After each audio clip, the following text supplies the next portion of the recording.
Supply. What is supply?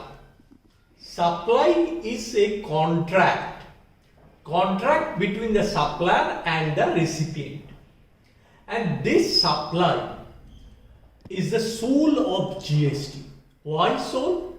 Because this supply is a taxable event to levy GST. So if supply takes place, then GST will trigger.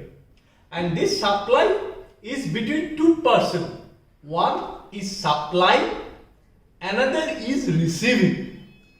The person can supply either goods or service or both.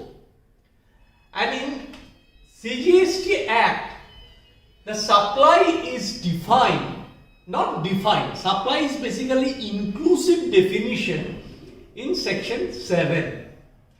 And section 7 read with schedules 1, 2 and 3 will give you a brief idea what is supply.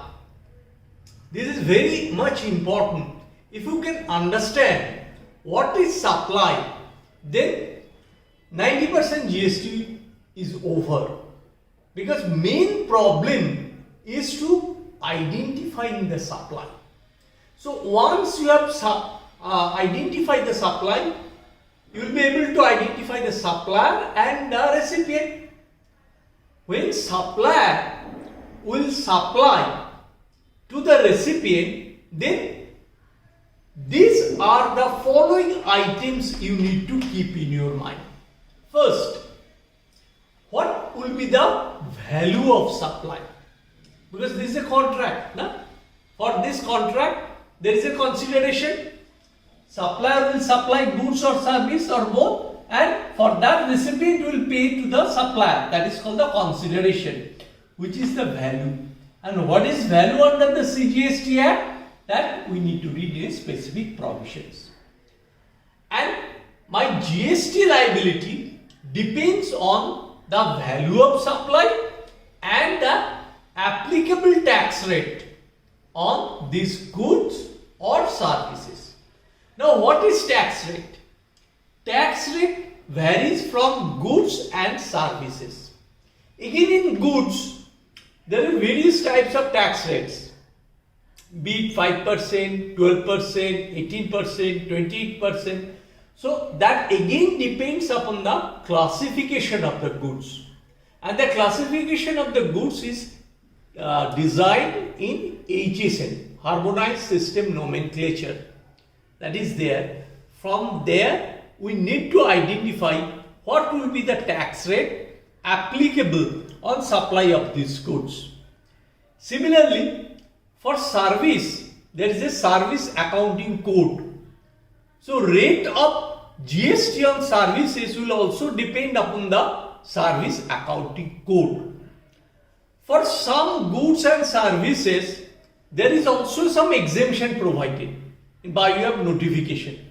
So we need to understand that what are the exemption notification provided to make the tax rate either concessional rate or the nil rate.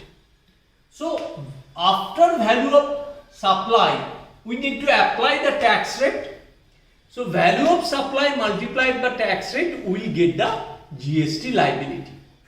Apart from value, we also need to learn what is the time of supply, what is the place of supply, and place of supply is also defined in IGST Act. So you will get the two acts basically. One is the CGST Act and another is the IGST Act. So value of supply, time of supply, place of supply, then again we need to know what is taxable supply, what is exempt supply. Once we will come to know all these things, we will be able to arrive at the GST liability. Then the next, who is liable to discharge the GST liability? The person who is registered.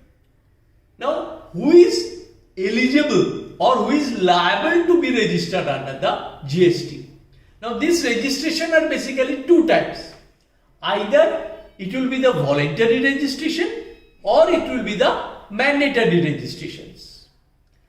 For mandatory registration, again it can be divided into two categories. One is that with threshold, another is the without threshold.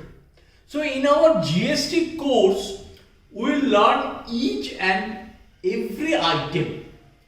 And once we learn these things thoroughly, we will be able to understand GST in a better way.